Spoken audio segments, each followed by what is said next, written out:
అప్పుల బాధలు వెంటాడుతున్నాయా? అయితే 6 జేవిఆర్ వారి జాతిరత్నాలు ధరించండి. హాయ్, వెల్కమ్ టు మనం టీవీ. నేను మీ మనోజ్. లండన్లో నగర పౌరులు రోడ్డెక్కారు. అక్రమ వలసదారులు ఎవరైతే ఉంటారో మా దేశానికి రావద్దు, మా దేశం యొక్క సంపదను కొల్లగొట్టొద్దు అంటూ కూడా వాళ్ళందరూ రోడ్డెక్కిన పరిస్థితి.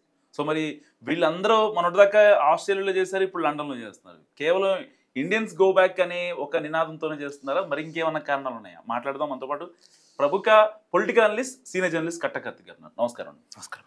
ఏంటి సార్ పరిస్థితి అసలు లండన్లో? కేవలం ఇండియన్స్ కోసమే అంటారా?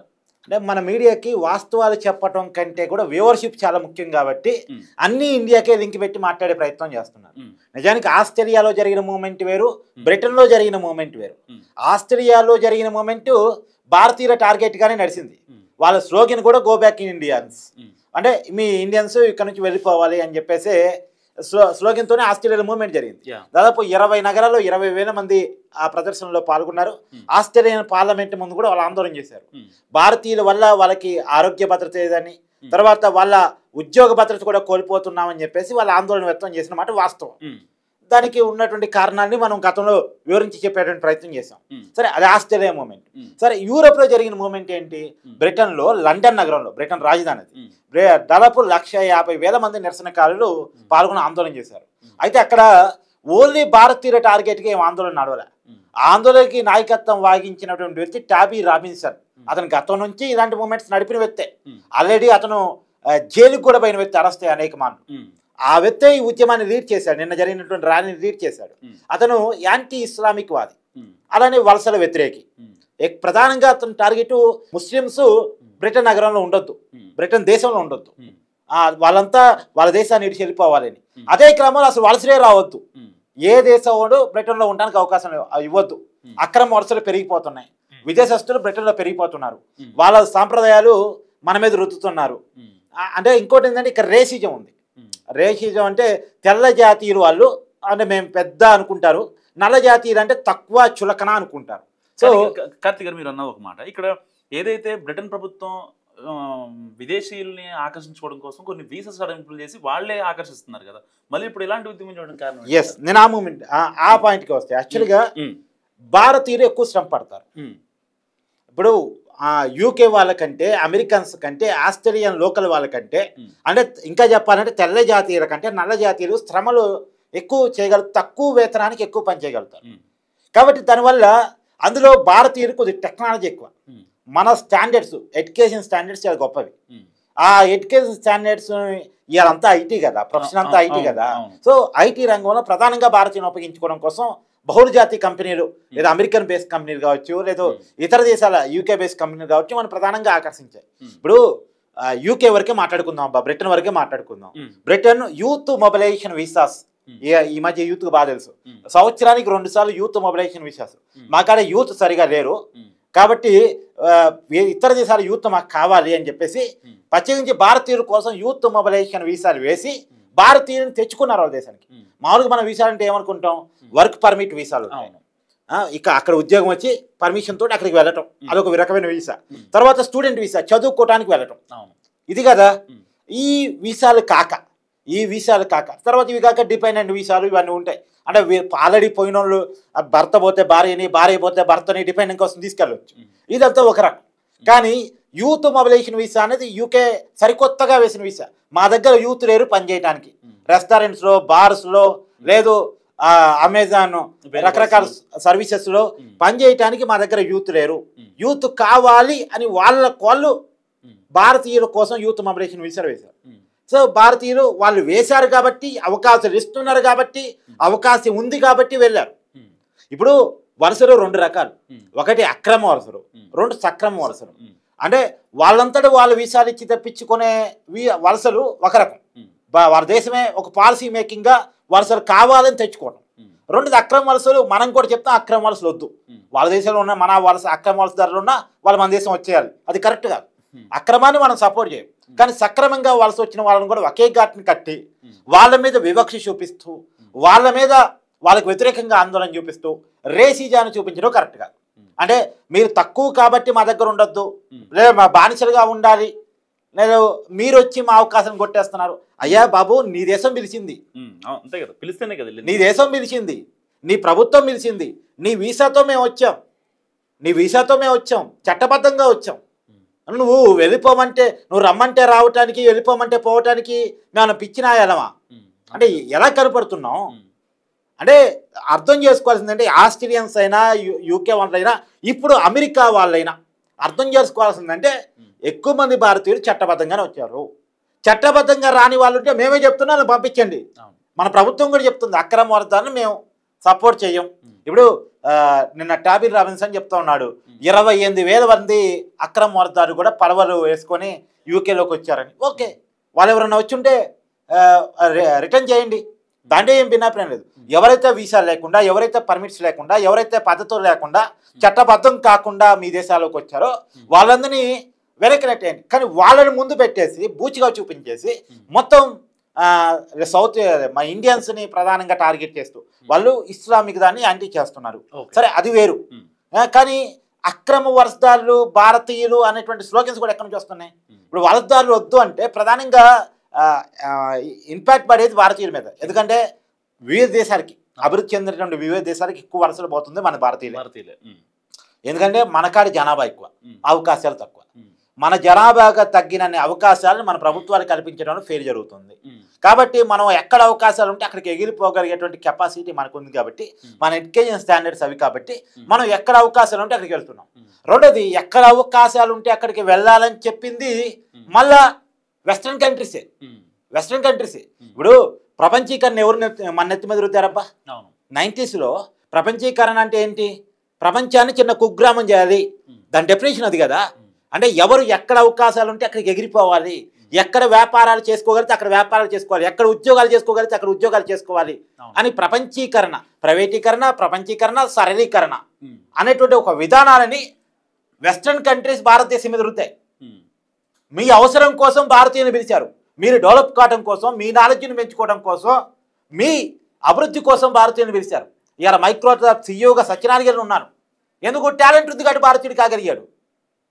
శాంతన్ నారాయణ టాలెంట్ ఉంది కాబట్టి అతను కాగలిగాడు సీఈఓ. అంటే వాస్తవాన్ని మనం అర్థం చేసుకోవాలి, భారతీయుల యొక్క టాలెంట్ని అర్థం చేసుకోవాలి. భారతీయులు శ్రమ ఫలితంగా ఎదిగి ఇవాళ భారతీయుల మీద వివక్ష చూపించడం అనేటువంటిది ఖచ్చితంగా కరెక్ట్ కాదు. అయితే బ్రిటన్లో జరిగిన రాలి ఓన్లీ టార్గెట్ భారతీయులు నేను అన్ను, కానీ ఖచ్చితంగా వాళ్ళ నినాదాల నుంచి భారతీయులకి ఇన్ఫాక్ట్ జరిగింది. వాళ్ళు వలసదారులు అంతా వెళ్ళిపోవాలంటే అక్కడ ఉన్నటువంటి వలసదారుల్లో చాలా ప్రధానంగా భారతీయులు ఉన్నారు. ఇవాళ బ్రిటన్లో చాలామంది భారతీయులు ఉన్నారు. అసలు నిజానికి చెప్పాలంటే బ్రిటిష్ వాళ్ళు మన దేశానికి వచ్చి మన మీద కొన్ని వందల సంవత్సరాలు పెత్తనం చేస్తే వాళ్ళ మీద ఒక 200 సంవత్సరాలు మనం మూమెంట్ చేసి వాళ్ళని నిలగొట్టుకున్నాం. మన మీద పెత్తనం వద్దని, ఏదో బతకొద్దని కాదు, మన మీద పెత్తనం చేయొద్దని. వాళ్ళ నుంచే మనం ఇండిపెండెన్స్ తెచ్చుకున్నాం. ఇవాళ వాళ్ళ దగ్గర ఉన్న చాలా సంపద మందే, మన నుంచి దోపిడీ చేసిందే, మన నుంచి ఎత్తకెళ్ళిందే. సరే, అది గతం అనుకోండి, అది వదిలేయండి. కానీ ఇప్పుడు వాళ్ళు పిలుచుకొని మనతో పని చేయించుకుంటూ వాళ్ళకేదో ఉద్యోగ భద్రత అంటే వాస్తవానికి ఏంటంటే ఎక్కడ దేశ ప్రభుత్వాలైనా ఇప్పుడు అవలంబిస్తున్నటువంటి విధానం ఏంటంటే వాళ్ళ దేశంలో పేదరికాన్ని, వాళ్ళ దేశంలో నిరుద్యోగాన్ని పక్కనోడి మీద నెట్టి చూపించే ప్రయత్నం చేస్తున్నారు. అంటే మన కాడ పేదరికం ఉంది బికాజ్ ఆఫ్ ఇండియన్స్, మన దేశంలో నిరుద్యోగం ఉంది బికాజ్ ఆఫ్ ఇండియన్స్. మన అవకాశాలు వాళ్ళు కొల్లగొడుతున్నారు కాబట్టి మనకి నిరుద్యోగం ఉంది. ఇది ఒక బూచిగా చూపించే ప్రయత్నం చేస్తున్నారు. అభివృద్ధి చెందిన దేశాలు మీరే అలాంటి పరిస్థితులు ఎందుకు పడుతున్నారు అని మీ ఆర్థిక విధానాన్ని చెక్ చేసుకోండి. అంతేగాని భారతీయుల మీద పడి ఎందుకు ఏడుస్తారు? మీ ఆర్థిక వృద్ధిలో భారతీయుల పాత్ర ఎంత? ఇలా ప్రపంచాన్ని ఐటీ ఏళ్తుంది, ఐటీని ఇండియన్స్ ఏళ్తున్నారు. ప్రపంచాన్ని ఐటీ ఏళ్తుంది, ఐటీని ఇండియన్స్ ఏళ్తున్నారు. ఇది ఏడుపు నిజానికి. మరి భారతీయులంత శ్రమ పడేటువంటి కెపాసిటీ కనుక ఇతర తెల్లజాతీయులకు ఉంటే భారతీయులకు ఎందుకు అవకాశాలు వస్తాయి? అసలు కాదు మనోజ్. ఇప్పుడు ఒక ఐటీ కంపెనీ ఇంటర్వ్యూకి, అది యుఎస్ బేస్డ్ కంపెనీ, నువ్వు వెళ్ళావు, ఒక అమెరికా అతను వెళ్ళాడు. అంటే అమెరికా ఆందోళన లేదు కదన్న, అమెరికా గురించి కూడా ఎందుకు ఎగ్జాంపుల్ చెప్తున్నావు అంటే ఇప్పుడు ట్రంప్ భారతీయ విద్యార్థుల మీద కూడా ఆంక్షలు పెడతా ఉన్నాడు. అక్కడ ఉన్న ఉద్యోగాలు చేస్తున్న వాళ్ళ మీద కూడా ఆంక్షలు పెడతా ఉన్నాడు.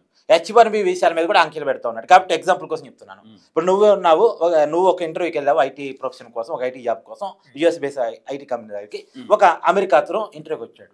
సహజంగా అతను ప్రయారిటీ ఎవరుకుంటే సహజంగా వాళ్ళకే ఉంటారు. కానీ వాళ్ళ ఆ ప్రయారిటీని దాటి కూడా నీకు ఉద్యోగం ఇచ్చాడంటే కారణం ఏముండొచ్చు? నాకు మనోజ్ ఉంటే మనోజ్ని ఈ సీట్లో కూర్చోబెడితే నాకు 10 రూపాయల ఆదాయం సంపాదించి పెడతాడు అనే ఒకే రీజనే కదా. ఒకే ఒక్క రీజన్, ఎగ్జాక్ట్లీ ఒకే ఒక రీజన్. ఇవాళ బహుళజాతి కంపెనీలు, అది యూకే బేస్డ్ కావచ్చు, యుఎస్ బేస్డ్ కావచ్చు, అక్కడ లేదు నాన్ సాఫ్ట్వేర్ కంపెనీస్ కావచ్చు, ఎందుకు భారతీయులకి ఉద్యోగాలు ఇస్తున్నాయి అంటే భారతీయులు శ్రమ పడగలరు, భారతీయులు అవుట్పుట్ చూపించగలరు, భారతీయులు వాళ్ళకి లాభాలు తీసుకొచ్చి పెట్టగలరు, భారతీయులు శ్రమ పడగలరు కాబట్టి ఇస్తున్నారు. భారతీయుల దగ్గర నాణ్యత ఉంది, వాళ్ళ పనిలో నాణ్యత ఉంది, వాళ్ళ ఆలోచనలో నాణ్యత ఉంది కాబట్టి వాళ్ళకి అవకాశాలు ఇస్తున్నారు. ఇది అర్థం చేసుకోవాల్సింది. ఆ నాణ్యతని యూకేలో పెంపొందించండి. అసలు నేను అడుగుతున్నాను, నేను యూకే ఎడ్యుకేషన్ సిస్టమ్కి అంటే అభివృద్ధి చెందిన దేశం అని చెప్తుంటారు కదా, యూకే ఎడ్యుకేషన్ సిస్టమ్కి ఇండియన్ ఎడ్యుకేషన్ సిస్టమ్కి ఎంత తేడా ఉందో తెలుసా? ఎంత తేడా ఉందో తెలుసా? అసలు నేను ఇంకా యూకే ఇప్పుడు ఆందోళన జరుగుతుంది యూకే కాబట్టి ఒక చిన్న ఎగ్జాంపుల్ చెప్తా మనోజ్. బ్రిటన్ అనేది అమెరికా కంటే ముందు డెవలప్ అయిన కంట్రీ, కానీ యూకే ఎందుకు స్టక్ అయిపోయింది, అమెరికా ఎందుకు బాగా డెవలప్ అయింది అంటే యూకే ఒక మతమోద్యమంలో ఇరక్కపోయింది. మతమోద్యమంలో ఇరక్కపోయి ఆ మూఢత్వంలో ఇరక్కపోయి సర్వనాశనం అయ్యారు. వాళ్ళ మధ్య పీడించబడ్డ మనం కూడా ఆర్థికంగా ఎదుగుతున్నాం, కానీ యూకే ఛానళ్ళు ఒక మూఢత్వంలో మూర్ఖత్వంలో ఇరక్కపోయింది, అజ్ఞానంలో ఇరక్కపోయింది. ఎప్పుడైతే మళ్ళీ ఈ మధ్య కాలంలో ఒక 90s నుంచి దాని నుంచి చేంజ్ ఓవర్ అయ్యి ఇప్పుడు మళ్ళా రీపొజిషన్ అవుతున్నారు. నువ్వు నీకు కరెక్ట్గా చెప్తే అంటే నాకు తెలిసి ఈ వీడియో చేస్తున్న వాళ్ళు యూకేలో చదువుకున్న వాళ్ళు ఎవరన్నా ఉంటే కామెంట్ చేయండి. అక్కడ రాజకీయ స్థిరత్వం కూడా సరిగలేదు. ఈ మధ్యనే గెటన్ అవుతున్నారు వాళ్ళు. మన దగ్గర ఆర్థిక స్థిరత్వంలో అసలు యూకే యూరోపియన్ యూనియన్ అదొక పెద్ద ప్రపంచాన్ని కబ్జా చేయగలటువంటి స్థాయిలో ఉన్నటువంటి వ్యవస్థ ఇవాళ ఆ పరిస్థితిలో లేదు. కాబట్టి నేను ఏమంటున్నానంటే వాళ్ళు చేసే సజెషన్, మీరు రేసిజాన్ని వదులుకోండి. ఏ రేసిజం మిమ్మల్ని పాడు చేస్తుందో, ఏ మూఢత్వం మీరు పాడు చేస్తుందో ఆ మూఢత్వం నుంచి బయటకు రండి, వాస్తవికతలో ఉండండి. మీరు యూకే ఏదైతే ఎడ్యుకేషన్ సిస్టమ్ ఉందో దాంట్లో చేంజ్ ఓవర్ చేసుకోండి, దాన్ని స్టాండర్డ్స్ పెంచుకోండి. ఖచ్చితంగా మీ అవకాశాలు మీకే ఇచ్చుకోండి. నేను మళ్ళీ డిమాండ్ చేస్తున్నా, స్థానికుల అవకాశాలు స్థానికులకే ఉండాలి. అది ఏ దేశమైనా, ఏ ప్రాంతమైనా, ఏ నగరమైనా, ఎక్కడైనా సరే స్థానికుల అవకాశాలు స్థానికులకే ప్రయారిటీ ఇవ్వబడాలి. స్థానికులకి ఎప్పుడైతే ప్రయారిటీ ఇవ్వరో ఖచ్చితంగా అవతల వాళ్ళు ఆక్యుపై చేస్తారో అవతలోడికి అక్కడే భూమి పుత్రుడు అంటారు, ఆ భూమిలో పుట్టిన వాళ్ళకి సహజంగా కొంత ఏడుపు వస్తుంది, వాళ్ళకి ఆందోళన వస్తుంది. ఆందోళన ఎన్నిక చేసుకునేటువంటి టాబీ రాబిన్సన్ అన్నటువంటి వస్తే అది మూమెంట్గా కూడా మారిపోయింది. కాబట్టి నేను అనేది ఏంటంటే మీ నాణ్యతను పెంచుకోండి, మీరు అవకాశాలు ఇచ్చుకోండి. మీరు అవకాశాలు మీరు పులిపిల్లినప్పుడు మీ ప్రభుత్వం కూడా వేరే దేశాలను ఆకర్షించాలని అనుకోదు. సో యూకే వాళ్ళతో నాణ్యత పెంచుకోండి అనేది నేను ప్రధానంగా అక్కడ ఎడ్యుకేషన్లో స్టాండర్డ్స్ మారాలి. అవసరమైతే భారతీయ ఎడ్యుకేషన్ని మీరు అబ్జర్వ్ చేయాలి, స్టడీ చేయాలని కూడా నేను కోరుకుంటున్నాను. కాదే ఒక విషయం, ఇప్పుడు భారతదేశంలో ఎన్ని మతాలు ఉన్నాయి, ఎన్ని కులాలు ఉన్నాయి, ఎన్ని రకాల భాషలు ఉన్నాయి, ఎన్ని రకాల వర్ణాలు ఉన్నాయి, సాంప్రదాయాలు ఉన్నాయి, కానీ ఇంట్లో ఉండి కూడా ఎలా ఐక్యంగా ఉండగలుగుతున్నాం? ఇప్పుడు నీదో కులం కావచ్చు, నాదో కులం కావచ్చు, మన కెమెరామెన్ ఒక కులం కావచ్చు, వీడియో ఎడిటర్ ఒక మతం కావచ్చు, అయినా సరే మనం ఒక ఆఫీసులో ఎలా కంఫర్టబుల్గా పనిచేయగలుగుతున్నాం? ఇది ఖచ్చితంగా ప్రపంచం స్టడీ చేయాలి. ఈ రేసిజాలతో కదలాడుతున్నటువంటి దేశాలన్నీ కూడా దీన్ని స్టడీ చేయాల్సినటువంటి అవసరం అయితే ఉందనేటువంటిది నా భావన.